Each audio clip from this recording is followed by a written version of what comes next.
আসসালামু আলাইকুম ওয়া রাহমাতুল্লাহি ওয়া বারাকাতুহু। আলহামদুলিল্লাহ, আমাদের মেহমান আসতেছে। বসে পড়ুন। আমাদের মেহমানকে আসার সুযোগ করে দিন। কেউ কথা বলবেন না, সবাই বসুন। আমাদের মেহমান রয়েছে, মেহমানের যথাসময়ে আমাদের সামনে উপস্থিত হবে ইনশাআল্লাহ। সকলেই বসে পড়ি। মনে রেখো মুসলমান, মনে রেখো বাংলাদেশে বিজাতিদের নিকৃষ্ট দৃষ্টি পড়েছে। বাংলাদেশ ইসলামের রাজনৈতিক উত্থানকে ঠেকাবার জন্য ইসরায়েলের মুসাদ কাজ করে যাচ্ছে, ভারতীয়রাও কাজ করে যাচ্ছে। সারা বাংলার মুসলমান আমরা একত্রিত হয়ে যাব ইসলামের সুমহান স্বার্থ রক্ষায়, ঈমান ও আকীদাকে রক্ষা করার জন্য, মুসলমানের ইজ্জত রক্ষায়, বাংলাদেশের স্বাধীনতা সার্বভৌমত্ব রক্ষায়। আবারও আমাদের শপথ নিতে হবে 1947-এ যেভাবে বাঙালি রক্ত দিয়েছে ব্রিটিশ খেদাও আন্দোলনে, 1952 সালে রক্ত দিয়েছে ভাষা আন্দোলনের দাবিতে, 1971-এ রক্ত দিয়েছে স্বাধীনতা আন্দোলনের দাবিতে, প্রয়োজনে আল্লাহর কোরআনের রাজ কায়েমের জন্য আরেকবার বাংলার মুসলমান বুকের রক্ত ঢেলে দিতে প্রস্তুত হবে।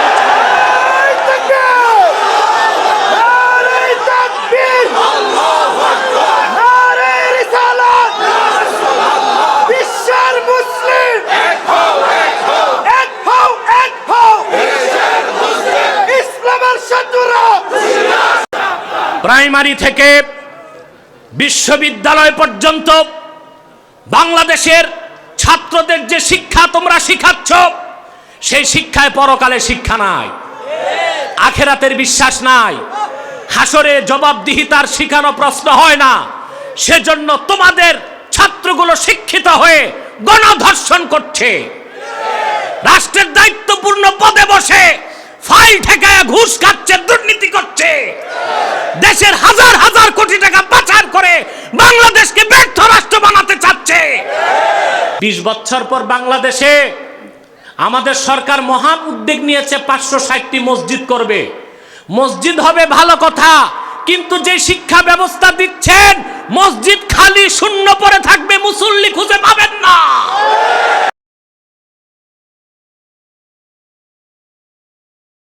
إن الحمد لله نحمده ونستعينه ونستغفره ونعوذ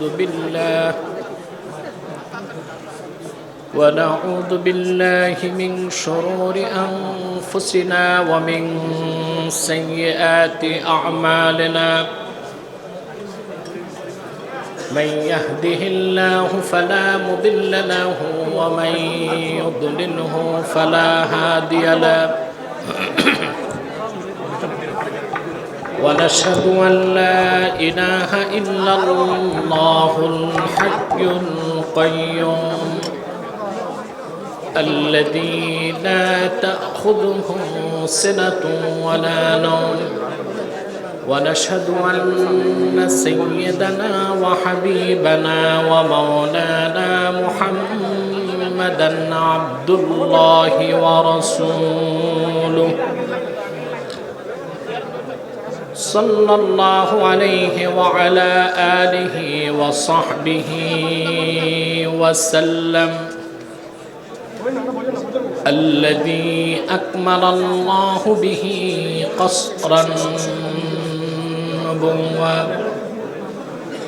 أي ختم الله به النبوة وحكما لا نبي بعده، وأعلن في القرآن بالبرهان أن محمدا صلى الله عليه وسلم خاتم النبيين والمرسلين، الذي أرسله بالحق بشيرا ونذيرا وداعيا إلى الله بإذنه وسراجا منيرا.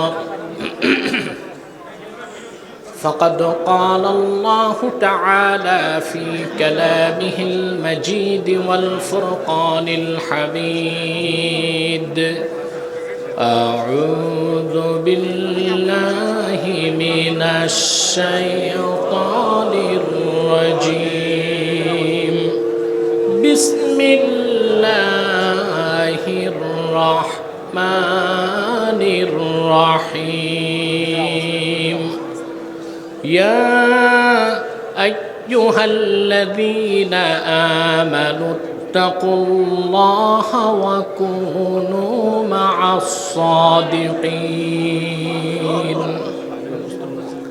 صدق الله العظيم وصدق رسوله النبي الكريم ونحن على ذلك من الشاهدين والشاكرين والحمد لله رب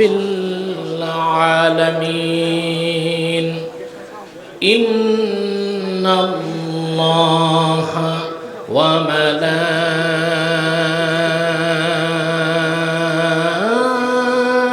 وملائكته يصلون على النبي يا أيها الذين آمنوا صلوا عليه وسلموا تسليما اللهم صل على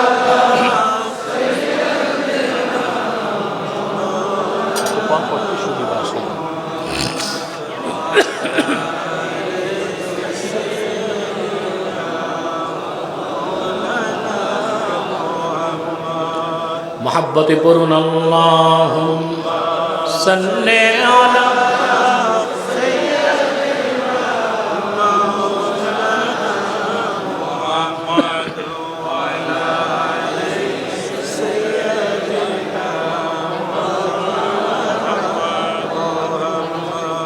فهو الذي تم معناه وصورته ثم اصطفاه حبيبا بارئ النسم اللهم صل على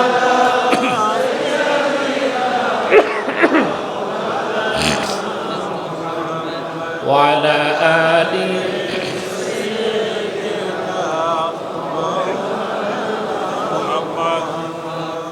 मेरा दिल तड़प रहा है मेरा जल रहा है सीना ये दवा वहीं मिलेगी मुझे ले चलो मदीना अल्लाहुम्मा सल्ले अला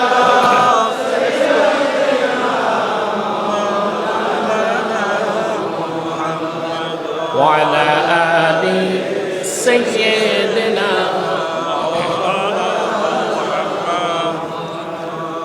मदीने की हवा से जन्नती बू आती है खा के पाके मदीना में नूरे जन्नत चमकती है अल्लाहुम्मा सल्ले अला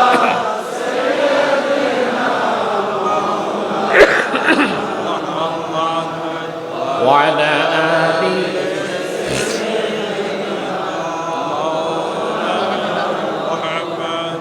मुहम्मदुन रसूलुल्लाह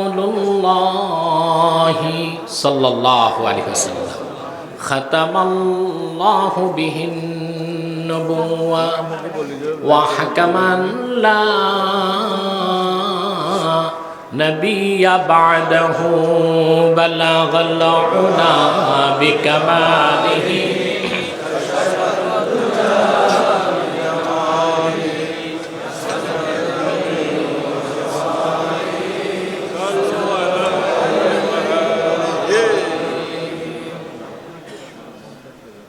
जनाब सद्र मजलिस दक्षिण चट्टग्रामेर ঐতিহ্যবাহী আধ্যাত্মিক মার্কাজ বাইতুশ শরফ দরবার শরীফের সম্মানিত গদ্দিনশীন পীর সাহাব হজরতুল আল্লাম মৌলানা শাহ সুফি আব্দুল হাই নাদাবি বারাকাল্লাহু ফি উমরিহি ওয়া আদামাল্লাহু খিদমাতাহু ইলা আখিরি উমরিহি। হযরত উলামায়ে কিরাম, আমার প্রাণাধিক প্রিয় তুলাবায়ে এজাম, বাংলাদেশের বিভিন্ন প্রান্ত থেকে শরিয়াত তরিকাত হাকিকত মারিফাতের এক নির্ভরযোগ্য মার্কাজে যারা ছুটে এসেছেন তাদের সকলকে হৃদয়ের গভীর থেকে জ্ঞাপন করছি মুবারক। সবটুকুন শুকরিয়া আল্লাহ সুবহানাহু ওয়া তাআলার জন্যে, যিনি আজকের এই মুতাবাররাক মাহফিলে আমাদেরকে আশার বসার তৌফিক মেহরবানি করে ভিক্ষা দান করেছেন। সেজন্য আসুন আমরা সকলে একবার অবনত চিত্তে হৃদয়ের আবেগ অনুভূতি উজাড় করে সমবেত কণ্ঠে বলি আলহামদুলিল্লাহ। অগণিত অসংখ্য দরুদ ও সালাম আল্লাহর সৃষ্টির প্রধান আকর্ষণ, বিশ্ব সভার সভাপতি, সকল নবী রাসূলগণের মাথার তাজ, শামসুল হিদায়াত, বদরুদ্দুজা, সাইয়্যিদুস সাকালাইন, ইমামুল মুরসালিন, খাতামুন নবিয়্যিন ওয়াল মুরসালিন, আফতাবে নবুওয়াত, শাহানশাহে রিসালাত, সরকারে দো জাহাঁ, সুলতানুল মদিনা, নবিয়ুল আম্বিয়া, হুজুরে আকরম, নূরে মুজাসসাম, নূরুন আলা নূর, সাইয়্যিদিনা হাবিবিনা শফিঈনা মাওলানা মুহাম্মদ সাল্লাল্লাহু আলাইহি ওয়াসাল্লামার উপর আল্লাহ জাল্লা যিকরু, যাকে আজ থেকে ১৫০০ বছর আগে প্রেরণ করেছেন সর্বশ্রেষ্ঠ ও সর্বশেষ নবী ও রাসূল হিসেবে, যার পরে আজ পর্যন্ত পৃথিবীতে অবশ্যই কোনো প্রকার নবী কিংবা রাসূল অবশ্যই আসে নাই, অবশ্যই এখনো নাই, অবশ্যই কিয়ামত পর্যন্ত আসবে না। সম্মানিত সুধী, মূলত আমার আসার কথা ছিল গতকাল, একটু বেশি সময় কথা বলার সুযোগ হয়তো বা হতো, যে কারণেই হোক আমাকে আজকে আসতে হয়েছে। আর আজকে আপনাদের বিদায় মোনাজাত, লক্ষ লক্ষ মানুষ বসে আছেন মোনাজাতের ফয়জ ও বরকত হাসিল করার জন্য। ঠিক তার আগ মুহূর্তে খুব দীর্ঘ বক্তব্য রেখে আপনাদের ধৈর্যচ্যুতি ঘটুক তা আমি চাচ্ছি না। আমাকে আপনাদের পীর সাহেবের পক্ষ থেকে পরামর্শ দেওয়া হয়েছে শরিয়াত তরিকাতের উপর কিছু কথা শোনানোর জন্য। আজ যেহেতু একটি বাইতুশ শরফ একটি অথেন্টিক আধ্যাত্মিক মার্কাজ, আলহামদুলিল্লাহ বলি, যেখানে শরিয়াত ও তরিকাত একসঙ্গে চর্চা করা হয়, সেজন্য কোরআন ও সুন্নাহর আলোকে শরিয়াত ও তরিকাতের উপর কিছু কথা বলার জন্য সূরা তাওবা থেকে ১১৯ নম্বর আয়াতটি আমি তেলাওয়াত করেছি। খুব সংক্ষেপে এই আয়াতকে কেন্দ্র করে নির্ভরযোগ্য মুফাসসির এবং মুহাদ্দিসগণের দৃষ্টিকোণ থেকে কিছু কথা আপনাদের সামনে তুলে ধরার চেষ্টা করব, যদি আল্লাহ পাক আমাকে তৌফিক ভিক্ষা দান করেন। বলুন আল্লাহুম্মা আমিন। ভূমিকাতে একটি কথাই বলবো, যা আপনারা জানেন, একটি অদৃশ্য চরম ধ্বংসাত্মক বোমার আঘাতে গোটা দুনিয়া বিপর্যস্ত। বলুন তো বোমাটির নাম কি?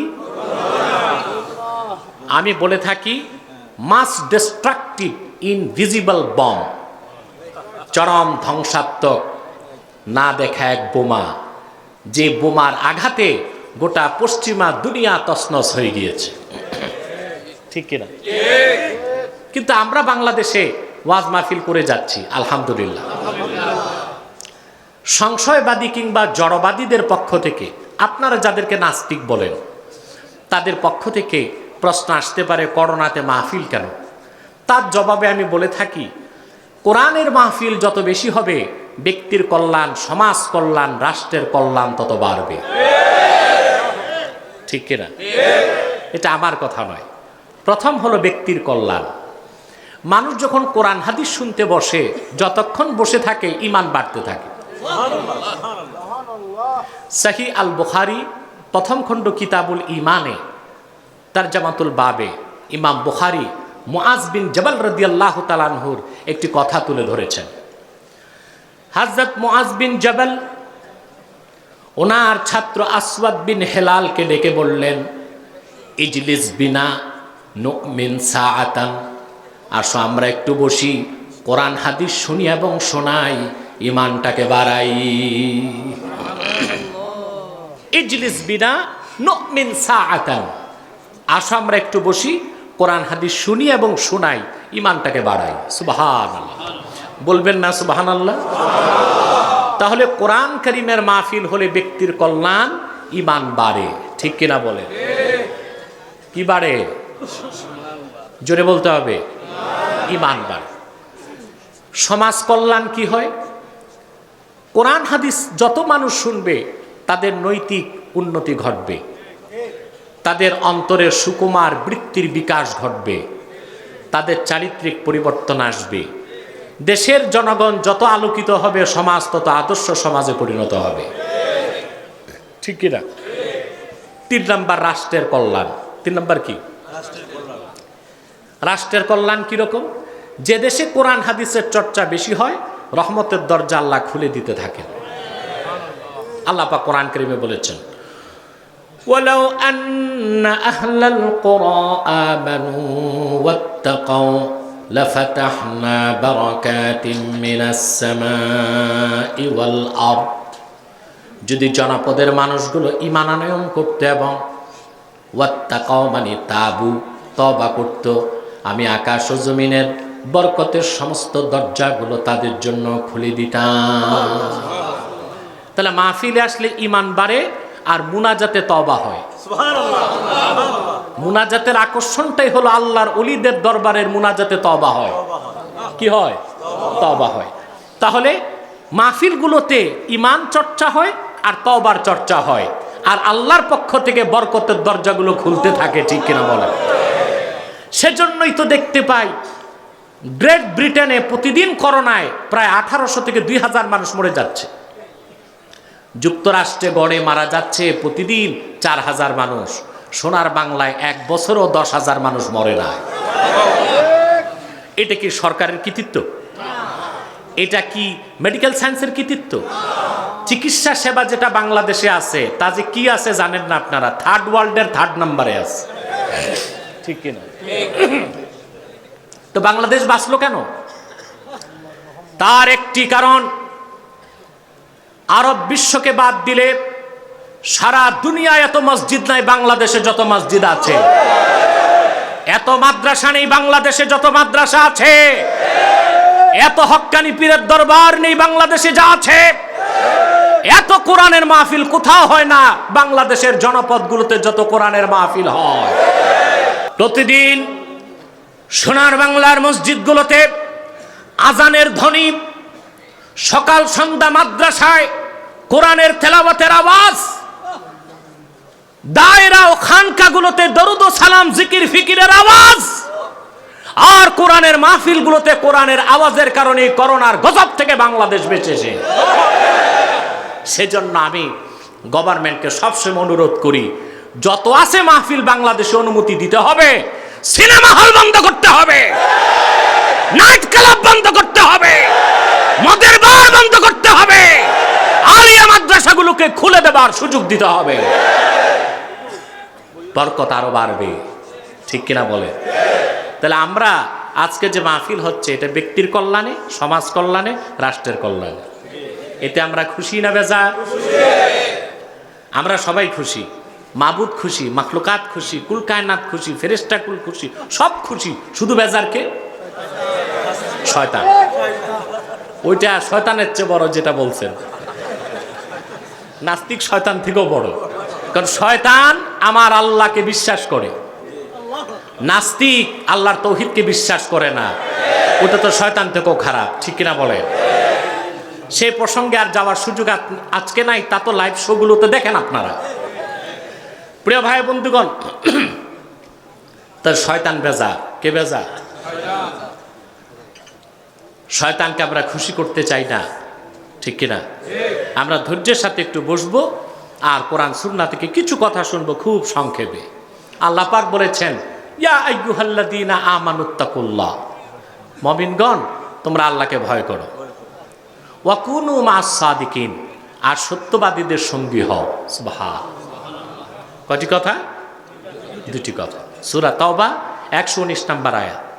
আল্লাহকে ভয় করো, সত্যবাদীদের সঙ্গী হও। সুবহানাল্লাহ।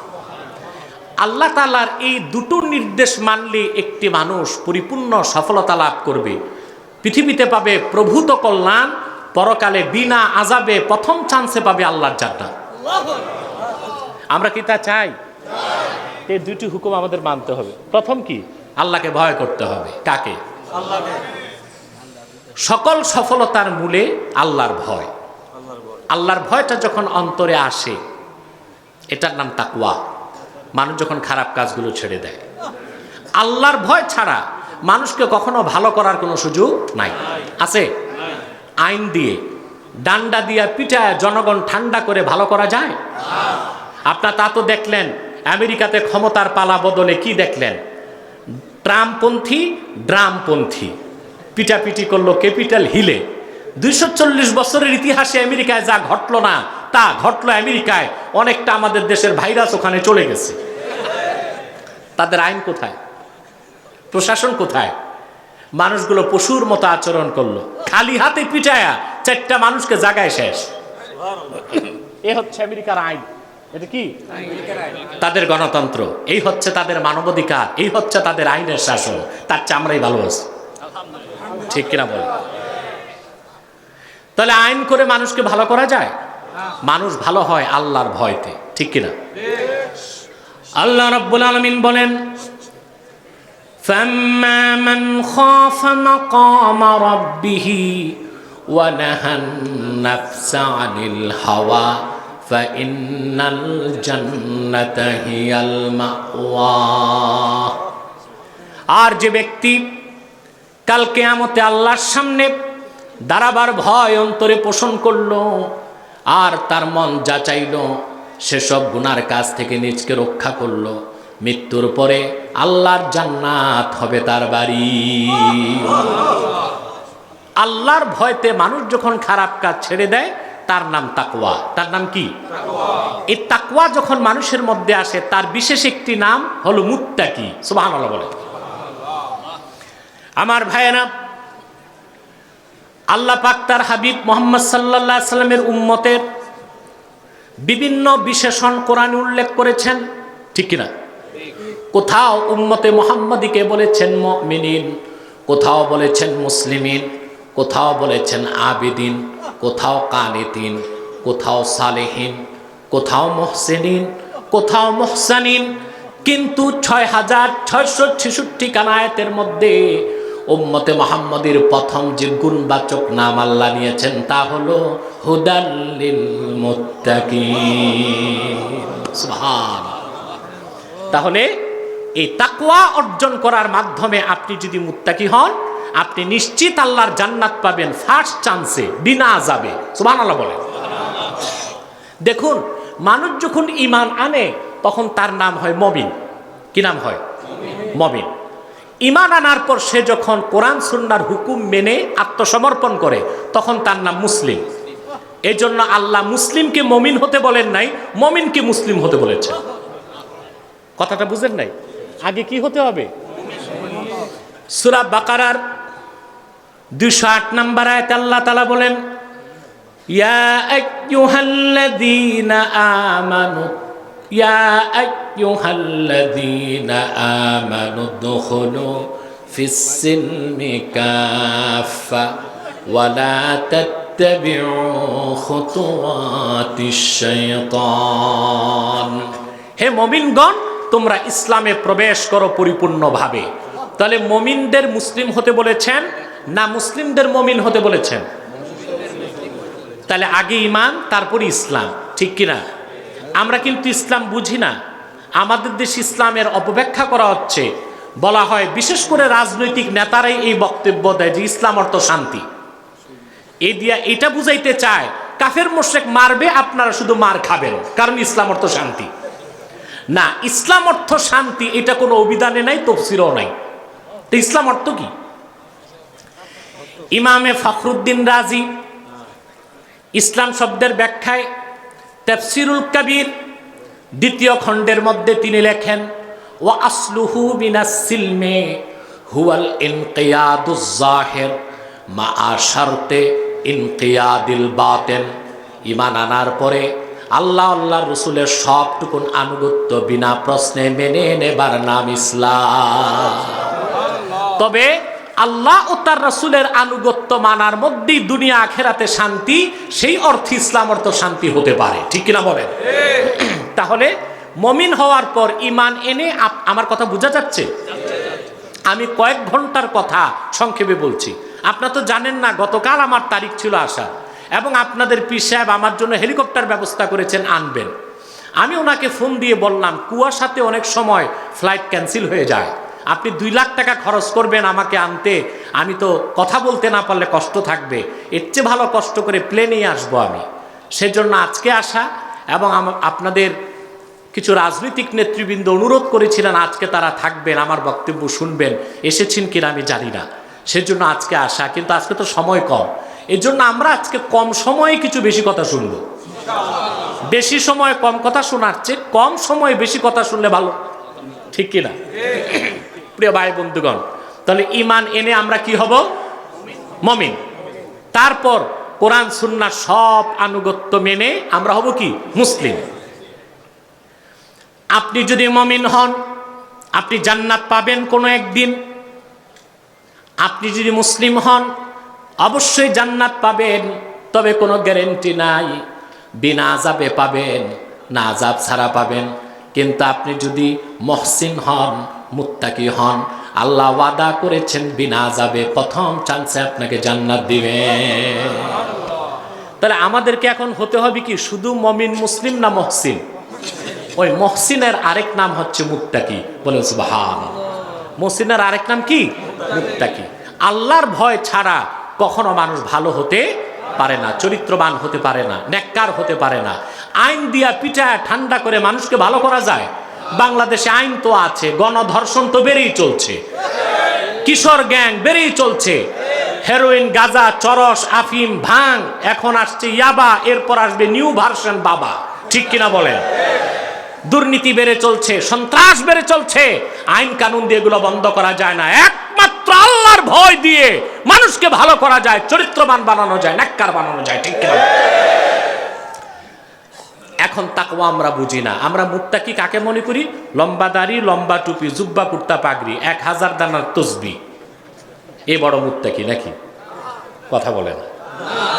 এই যে দাড়ি, টুপি, জুব্বা, কুর্তা দেখেন, এটা লেবাসুত তাকওয়া, এটা তাকওয়া না, এটা তাকওয়ার লেবাস, এটা তাকওয়ার। এটা দিয়ে কাজ চলবে? আপনার ইউনিফর্ম আছে কিন্তু চাকরি নাই।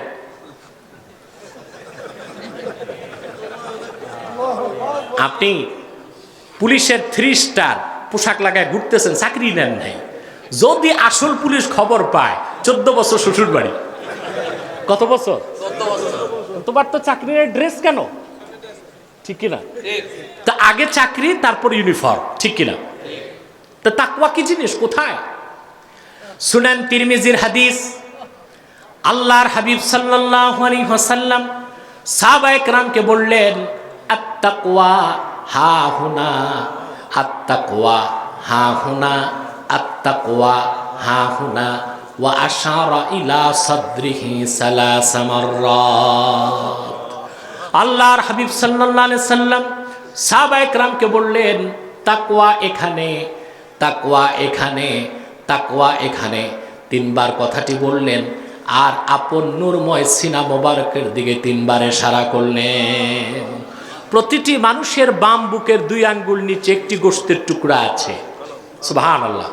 এই যে তাসাউফ, তরিকত, মারেফত, এই সব কিছু ওই কলবকে কেন্দ্র করে। শরিয়তের সম্পর্ক কালেবের সাথে, মারেফতের সম্পর্ক কলবের সাথে। একটি কালেব আর একটি কলব। সুবহানাল্লাহ, সুবহানাল্লাহ। আমরা যারা কারামাত আলী জনপুরি রহমতুল্লাহর বংশধর, আমরা নকশবন্দিয়া তরিকা চর্চা করি।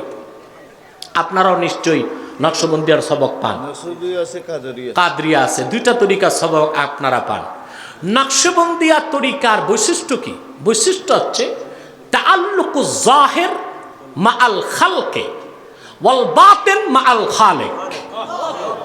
যে নকশবন্দি হবে তার বাহ্যিক সম্পর্ক হবে সৃষ্টির সাথে, আর ভিতরের সম্পর্ক হবে স্রষ্টার সাথে। সুবহানাল্লাহ। ভিতরের সম্পর্ক কার সাথে?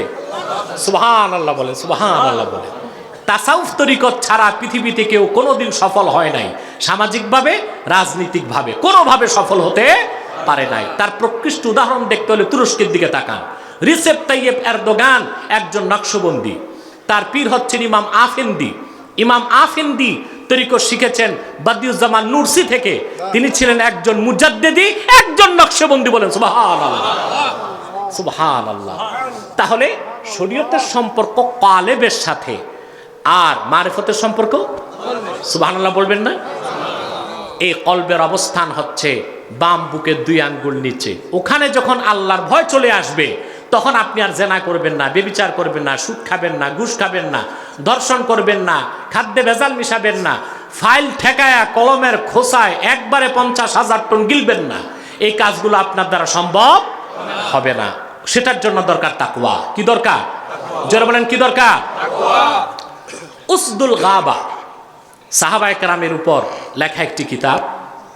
সেখানে এসেছে হযরত ওমর রাদিয়াল্লাহু তাআলা আনহুর ছেলে আব্দুল্লাহ ইবনে ওমর, তিনি একদিন মক্কা মুকাররমায় হাঁটতেছেন। এমন সময় দেখলেন এক আরবের রাখাল বকরির পাল নিয়ে নামতেছেন। হাজার হাজার বকরি দেখে ইবনে ওমরের পছন্দ হয়ে গেল। ইবনে ওমরের পছন্দ হলো, একটা বকরি যদি কিনতে পারতাম, তাজা বকরি, ঠিক কিনা? তিনি রাখালকে বললেন, বিনি শাতাম মিনাল গানাম, একটা বকরি আমার কাছে বিক্রি করো। বেদুইন রাখাল বলল, ইবনে ওমর, আমার বিক্রির কোনো অথরিটি নাই, ক্ষমতা নাই। বকরিগুলোর একজন মালিক আছেন, তার অনুমতি ছাড়া বকরি বিক্রি করা তো আমার জায়েজ হবে না। সুবহানাল্লাহ। একজন বেদুইন রাখালের ভিতরে তাকওয়া কি জিনিস, আল্লাহর ভয় কতটুকু।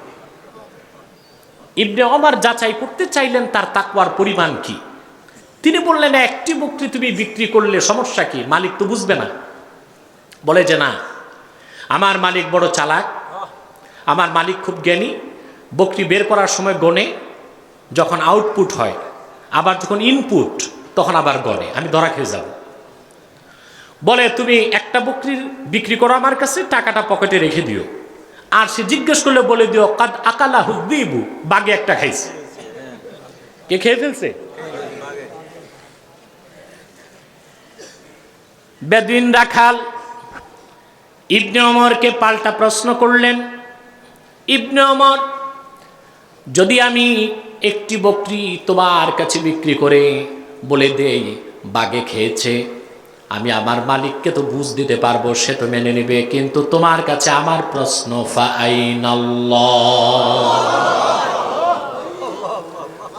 মালিকুল আমলাক আল্লাহ রাব্বুল আলামিনের চোখে আমি কেমন করে ফাঁকি দিব? এর নাম তাকওয়া, ঠিক কিনা বলেন? এই তাকওয়া ভিত্তিক জীবন যাপনের মাধ্যমে আমরা সফল হতে পারি দুনিয়ায়, মুক্তি পেতে পারি পরকালে। তাহলে আল্লাহকে ভয় করতে হবে। রাজি আছেন? জোরে বলেন, রাজি আছে?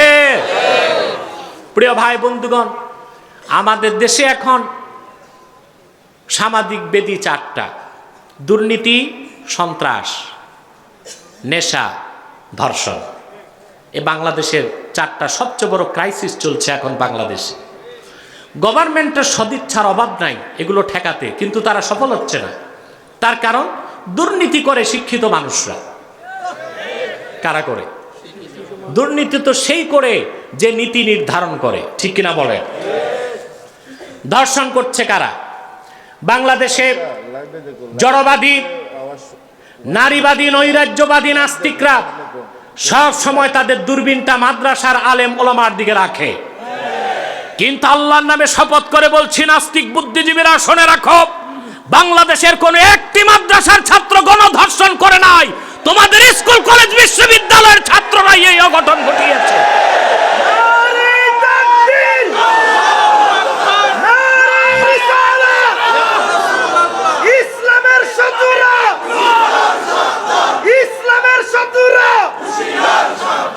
প্রাইমারি থেকে বিশ্ববিদ্যালয় পর্যন্ত বাংলাদেশের ছাত্রদের যে শিক্ষা তোমরা শিখাচ্ছ, সেই শিক্ষায় পরকালে শিক্ষা নাই, আখেরাতের বিশ্বাস নাই, হাসরে জবাবদিহিতার শিখানো প্রশ্ন হয় না। সেজন্য তোমাদের ছাত্রগুলো শিক্ষিত হয়ে গণধর্ষণ করছে, রাষ্ট্রের দায়িত্বপূর্ণ পদে বসে ফাইল ঠেকায় ঘুষ খাচ্ছে, দুর্নীতি করছে, দেশের হাজার হাজার কোটি টাকা পাচার করে বাংলাদেশকে ব্যর্থ রাষ্ট্র বানাতে চাচ্ছে। যদি সত্যিকার একটি সোনার বাংলা চাও, দুর্নীতি মুক্ত একটি বাংলাদেশ চাও, একটি সুন্দর একটি জাতি উপহার দিতে চাও, প্রাইমারি থেকে বিশ্ববিদ্যালয় পর্যন্ত তাকওয়া ভিত্তিক পরকালমুখী শিক্ষা বাধ্যতামূলক করতে হবে। এটা আছে বাংলাদেশে? 16 সালে যে শিক্ষা কমিশন যে শিক্ষানীতি প্রণয়ন করলো, সেটা ধীরে ধীরে বাস্তবায়ন হচ্ছে। এ নিয়ে আমার দেশের ডানপন্থী বুদ্ধিজীবীরা কাজ করছে। আমি দেখেছিলাম, আমার সাথে দেখা করেছেন ডক্টর ঈসা শাহিদি সাহেব, আছে কিনা আমি জানি না। শাহিদি সাহেব আছেন, তিনি ইসলামী শিক্ষা নিয়ে অনেক কাজ করছেন। আমি তার জন্য দোয়া করি। প্রত্যেককে তার নিজ নিজ অঙ্গনে দায়িত্ব পালন করা উচিত, ঠিক কিনা বলেন? এখন নিয়ম হচ্ছে মাধ্যমিক উচ্চ মাধ্যমিক পর্যায়ে ধর্ম বই থাকবে, পরীক্ষা হবে না। আচ্ছা বলেন, পরীক্ষা হয় যে বিষয়, ওইটাই তো ছাত্ররা পড়ে না। তারপর যেটা পরীক্ষা হবে না, সেটা তো ভুলো চোখেও তুলে দেখবে না এই বইটা আছে কি। একদিকে ধর্মশিক্ষা বাদ দেওয়া হলো, আরেকদিকে নবম থেকে অনার্স পর্যন্ত বায়োলজি এবং তার উল্লেখযোগ্য চ্যাপ্টার জুলজিতে ঢুকানো হলো দ্য থিওরি অফ এভলিউশন, ডারউইনের বিবর্তনবাদ, বানর থেকে মানুষ। চিল্লায় বলেন নাউজুবিল্লাহ। দুনিয়ার সমস্ত বিজ্ঞানীগণ একমত, the theory of evolution is not a scientific fact, it is nothing but A thesis of Charles Darwin, hypothesis. বানর থেকে মানুষ এটা বৈজ্ঞানিক সত্য কোনো কথা নয়, এটা ডারউইনের মন গড়া একটা মতবাদ। এই মতবাদ লিখতে যে ও ডারউইন যে কয় পোটলা মেয়াদ উত্তীর্ণ গাঁজা খাইছে তারও ঠিক ছিল না। ডেট ফেল গাঁজা খাওয়াতে তার মাথাটা এত নষ্ট হয়ে গেছিল যে সে লিখেছে বিবর্তনবাদের মাধ্যমে আপনার এককোষী জীব অ্যামিবা, ফিউশনের মাধ্যমে তা হলো একসময় ব্যাং, ব্যাং থেকে বানর, বানর থেকে মানুষ। সর্বশক্তি দিয়ে বলেন নাউজুবিল্লাহ। তাহলে প্রিয় ভাই বন্ধুগণ, একদিকে ইসলাম শিক্ষা থেকে দূরে সরানো হচ্ছে, আরেকদিকে বিবর্তনবাদ শেখানো হচ্ছে। 20 বছর পর বাংলাদেশে আমাদের সরকার মহান উদ্যোগ নিয়েছে, 560টি মসজিদ করবে। মসজিদ হবে ভালো কথা, কিন্তু যে শিক্ষা ব্যবস্থা দিচ্ছেন, মসজিদ খালি শূন্য পড়ে থাকবে, মুসল্লি খুঁজে পাবেন না। অতএব আখেরাতমুখী শিক্ষা বাধ্যতামূলক করতে হবে। বর্তমান শিক্ষা উৎপাদনমুখী, তা দিয়া চলবে না। তার সাথে আখেরাতমুখী তাকওয়া ভিত্তিক শিক্ষাকে প্রাইমারি থেকে বিশ্ববিদ্যালয় পর্যন্ত বাধ্যতামূলক করতে হবে, ঠিক কিনা বলে? এটা আমরা চাই। এ আওয়াজ তুলতে হবে বাংলাদেশের প্রতিটি অঙ্গন থেকে। ইনশাআল্লাহ বাংলাদেশে এটা বাস্তবায়িত হবেই হবেই হবে, তাতে কোনো সন্দেহ নাই ইনশাআল্লাহ।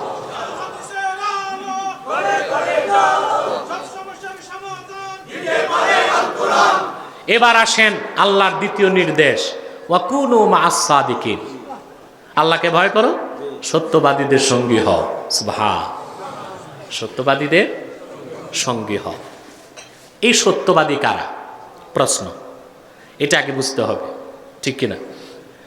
আমাদের দেশে আমাদের খুব ভুল কিছু কথা আছে, যা আমরা বলি লোকটা হিন্দু হলে কি হবে, ভদ্রলোক খুব সত্য কথা বলে। আল্লাহর তাওহীদ মানে না, সে সত্যবাদী, ঠিক কিনা? ইউরোপ থেকে আমেরিকা থেকে ঘুরে এসে আমাদের দেশের মানুষ পশ্চিমাদের প্রশংসায় পঞ্চমুখ হয়। কোরা বেদিন তাতে কি আমাদের চেয়ে অনেক ভালো? নাউজুবিল্লাহ। এই কথাটা কি ভালো হলো? সঠিক। মুসলমানের ব্যাপারে রাসূলুল্লাহ সাল্লাল্লাহু আলাইহি ওয়াসাল্লাম বলেছেন, সুবহানাল্লাহ, সহিহ বুখারীর হাদিস, আল মুসলিমু লা ইয়ানজুসু হাইয়ান আও মাইয়্যিতা। মুসলমান মুমিন সবসময় পবিত্র, জীবিত থাকলেও পবিত্র, মরে গেলেও পবিত্র, ঠিক কিনা? আর অবিশ্বাসীর ক্ষেত্রে বলা হয়েছে যে ওয়াল কাফিরু আখবাসু মিন কুফরিহি, আর যে অবিশ্বাসী সে তার কুফর থেকেও নিকৃষ্ট। যেই সত্যবাদীদের পক্ষে ধারণ করতে বলেছেন আল্লাহ তাআলা, সেই সত্যবাদী কারা? প্রশ্ন আসে না? কথা বলে না। আল্লাহ রাব্বুল আলামিন ওয়া কুনু মাস সাদিকিন, সত্যবাদীদের সঙ্গী হতে বললেন। সত্যবাদী কারা?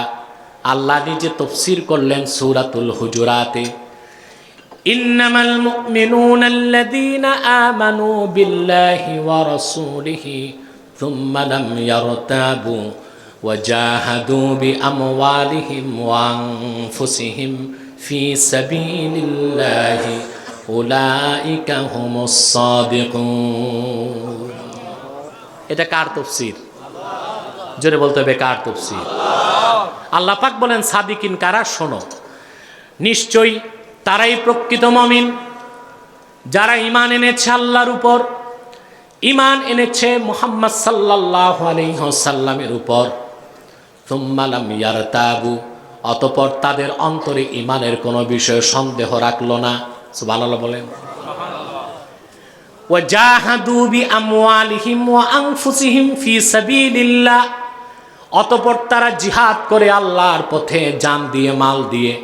আল্লাহ পাক বলেন উলাইকা হুমুস সাদিকুন, তারাই সত্যবাদী, তোমরা তাদের সঙ্গী হও। সুবহানাল্লাহ।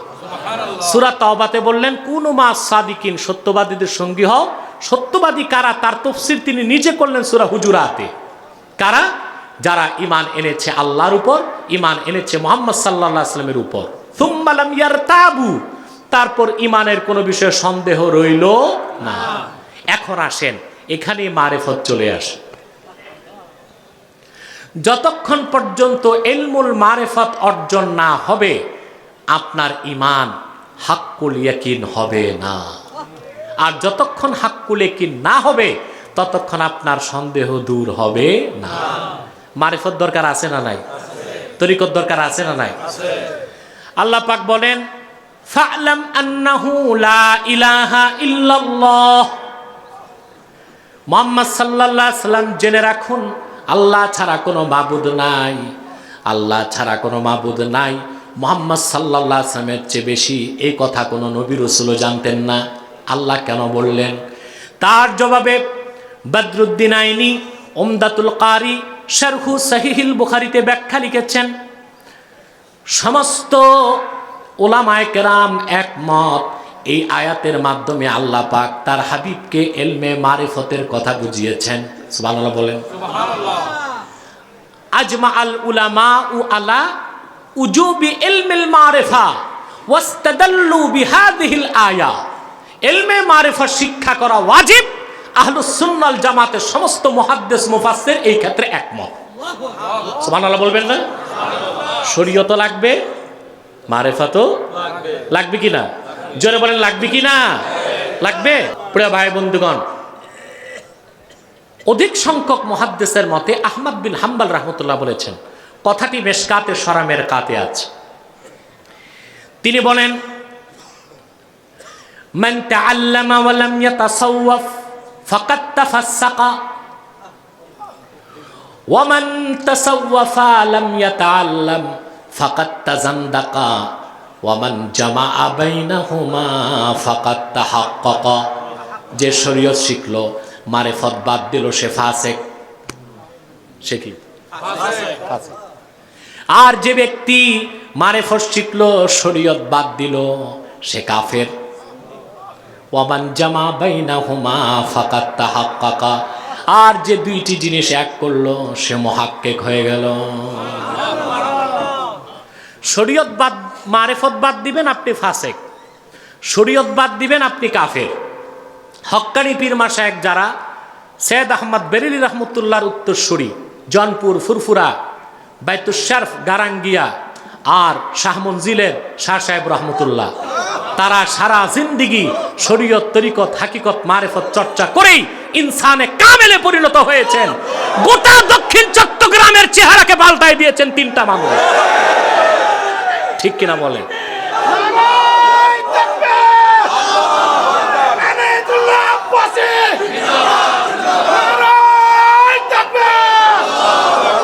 আল কোরআনের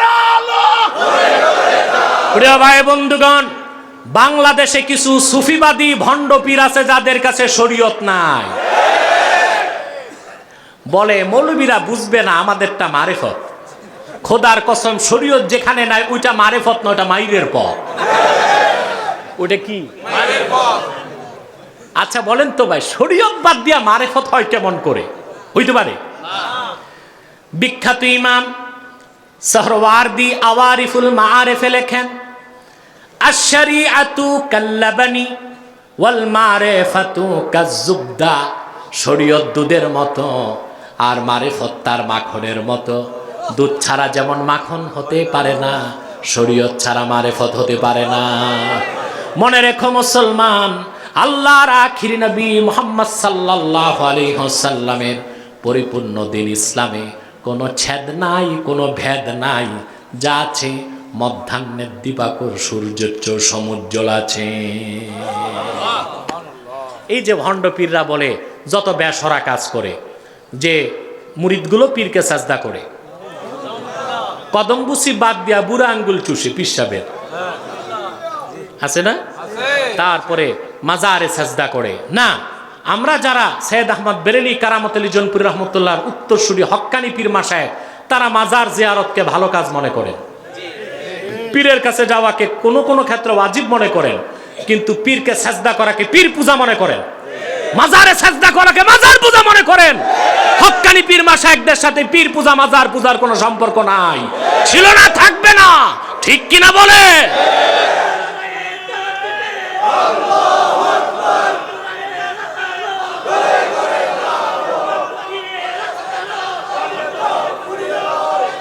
আমার ভাই ও বন্ধুরা, মনে রাখবেন, মনে রাখবেন স্পষ্টভাবে, এলমে মারেফত চর্চা করা ছাড়া ঈমান পরিপূর্ণ হবে না। সন্দেহমুক্ত ঈমান না হলে আপনি খাঁটি মুমিন হবেন না। খাঁটি মুমিন না হলে আল্লাহর সাহায্য আসতে পারে না। পারে? এবার ঈমানটা বুঝেন। মানুষ যখন কালেমা শাহাদাত পড়ে, ঈমানের 3টি স্তর। কালেমা শাহাদাত যখন পড়ে, সেই ঈমানের নাম ঈমানে লফজি। আর যে ইয়াকিন অন্তরে জন্মায় তার নাম ইলমুল ইয়াকিন। যখন সে নেক আমল বেশি বেশি করে, তার ঈমান হয়ে যায় ঈমানে জেহনি, আর তার ইয়াকিন হয়ে যায় আইনুল ইয়াকিন।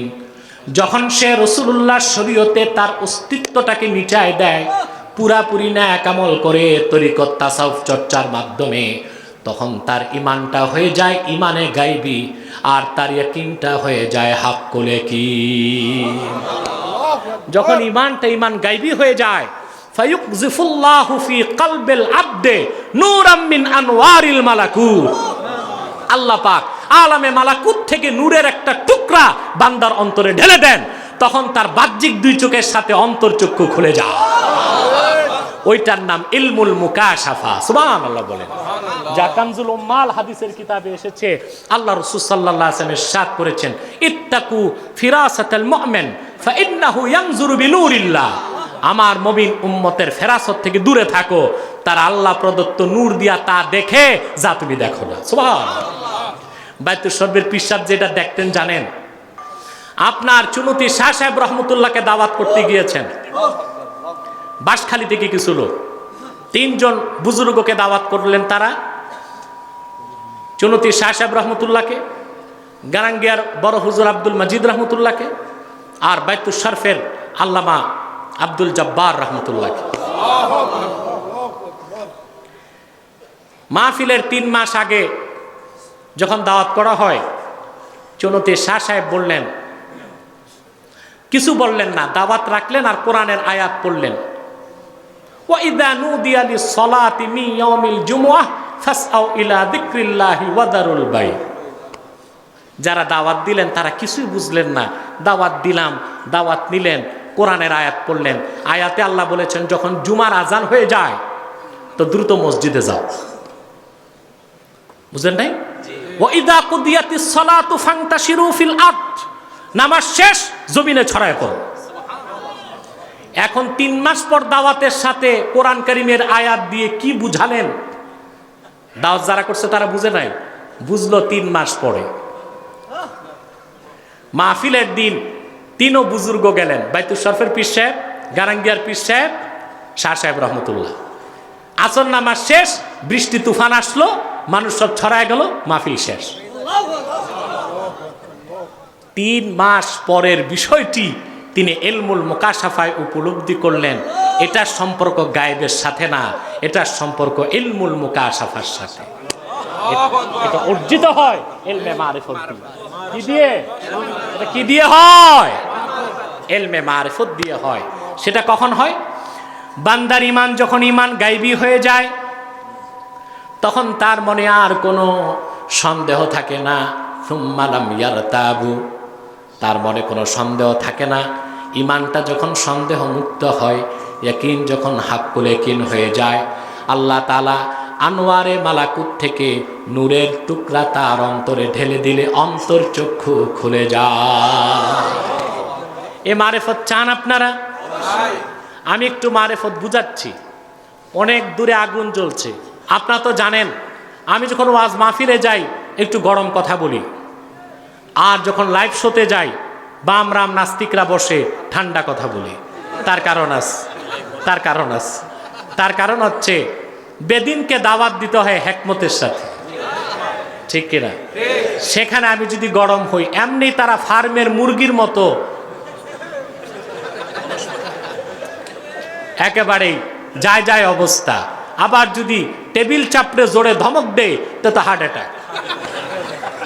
আমার ভাইরা, আমাদের সৈয়দ আহমদ বেরেলী রহমতুল্লাহর প্রধান উত্তরসূরি কারামতুল জনপুরি রহমতুল্লাহর বংশধর আমরা, এবং আজমগরি রহমতুল্লাহর সিলসিলায় যারা, বাইতুল শরফ, গারাঙ্গিয়া এবং শাহ সাহেব রহমতুল্লাহ, এরা সবাই আমরা একই সিলসিলার লোক। সুবহানাল্লাহ। আমাদের মধ্যে রয়েছে আত্মিক সম্পর্ক, রয়েছে রুহানি সম্পর্ক। সুবহানাল্লাহ। সেটা ভাষায় ব্যক্ত করা আমি পারবো না। সেটা এই পথের পথিক যারা, তারা কিছু উপলব্ধি করতে পারেন, ঠিক কিনা? প্রিয় ভাই বন্ধুগণ, অনেক দূরে আগুন জ্বলছে। কি জ্বলছে? আগুন দেখা যায় না, ধোঁয়া উঠতেছে। ছেলে তার বাপকে বলল, বাবা ওখানে কি? বাবা বলল, ওখানে আগুন। ছেলে বলল, বাবা আগুন তো দেখা যায় না। বাবা বললেন, আগুন ছাড়া ধোঁয়া হইতে পারে না। এই যে ধোঁয়া দেখে আগুন বিশ্বাস, এটা ইলমুল ইয়াকিন। ছেলে বলল, বাবা একটু আগুন দেখায় দাও। বাবা হাত ধরে তাকে নিয়ে গেল। ছেলে যখন আগুন চোখে দেখলো, এটা আইনুল ইয়াকিন, চোখে দেখছে। ছোট মানুষ তো, হাত একটা আগুনে ঢুকায় দিস, আগুনের মজা পাইছে, এটা হাক্কুল ইয়াকিন। আমার আল্লাহকে চোখে দেখা যায় না, কিন্তু সৃষ্টি যতটুকু বাস্তব তার চেয়ে অনেক বেশি বাস্তব স্রষ্টা আমার আল্লাহ। এই যে না দেখে কোরআন হাদিসের প্রমাণে বিশ্বাস করলেন, মহান আল্লাহর তাওহীদের নাম ইলমুল ইয়াকিন।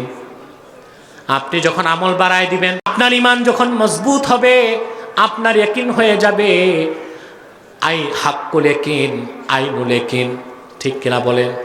যখন আল্লাহ মারিফতের নূর অন্তরে জ্বালায় দিবেন, আপনার ইয়াকিন হয়ে যাবে হাক্কুল ইয়াকিন।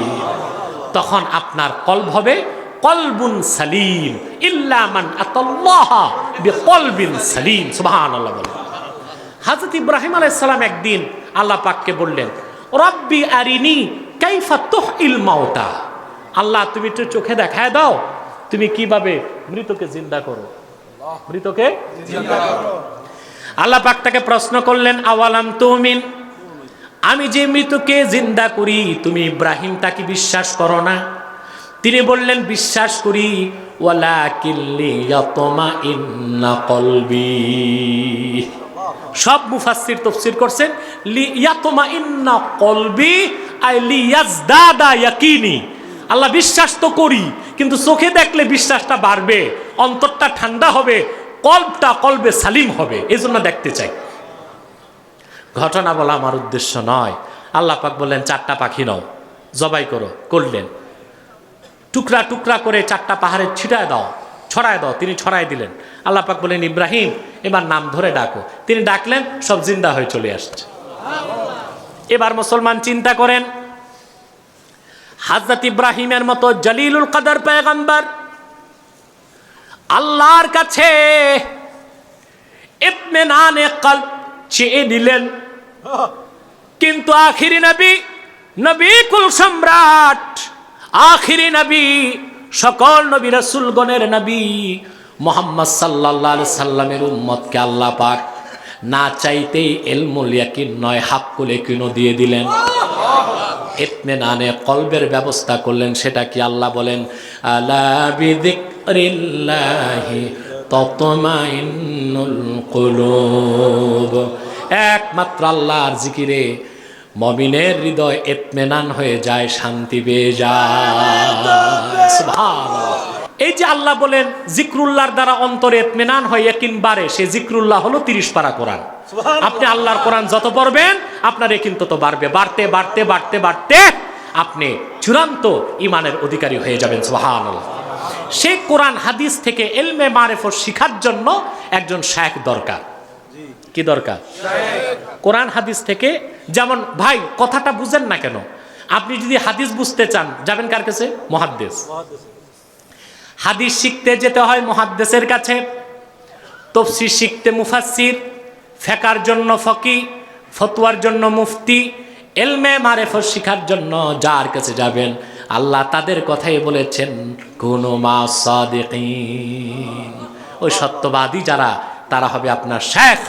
তারা যেভাবে হাক্কুল ইয়াকিন অর্জন করেছেন আপনাকে তারা গাইড করবেন কোরআন হাদিস অনুযায়ী কিভাবে আপনি হাক্কুল ইয়াকিন অর্জন করতে পারবেন। আল্লাহ যেন তৌফিক দান করেন। আমি আজকে প্রায় 1 ঘন্টায় কোরআন কারীমের একটি আয়াতের তাফসীর আপনাদেরকে শোনালাম। 2টো নির্দেশ মানবেন, আপনারা কামিয়াব হয়ে যাবেন। 3 দিনের মাহফিল থেকে পূর্ণ ফয়েজ নিয়ে বাড়ি যেতে পারবেন। ইয়া আইয়ুহাল্লাযীনা আমানুত্তাকুল্লাহ, মুমিনগণ আল্লাহকে ভয় করো, ওয়া কুনু মাস সাদিকিন, আর সত্যবাদীদের সঙ্গী হও। নিরাশ হবেন না। মুমিন শুধু মাইর খাবে এটা হইতে পারে না, কিন্তু মুমিন তো হইতে পারি নাই। মুমিন হন একবার, মুমিন হন মুসলমান।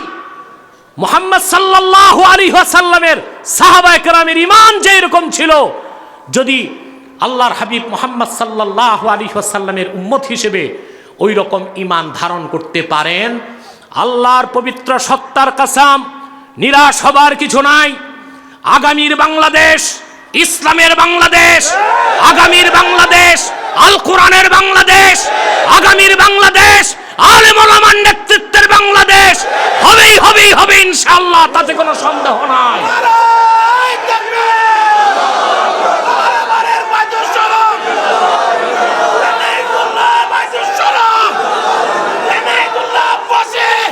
মনে রেখো মুসলমান, মনে রেখো বাংলাদেশে বিজাতিদের নিকৃষ্ট দৃষ্টি পড়েছে।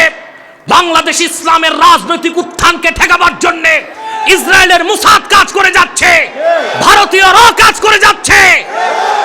সারা বাংলার মুসলমান আমরা একত্রিত হয়ে যাব ইসলামের সুমহান স্বার্থ রক্ষায়, ঈমান ও আকীদাকে রক্ষা করার জন্য, মুসলমানের ইজ্জত রক্ষায়, বাংলাদেশের স্বাধীনতা সার্বভৌমত্ব রক্ষায়। আবারও আমাদের শপথ নিতে হবে 1947-এ যেভাবে বাঙালি রক্ত দিয়েছে ব্রিটিশ খেদাও আন্দোলনে, 1952 সালে রক্ত দিয়েছে ভাষা আন্দোলনের দাবিতে, 1971-এ রক্ত দিয়েছে স্বাধীনতা আন্দোলনের দাবিতে, প্রয়োজনে আল্লাহর কোরআনের রাজ কায়েমের জন্য আরেকবার বাংলার মুসলমান বুকের রক্ত ঢেলে দিতে প্রস্তুত হবে।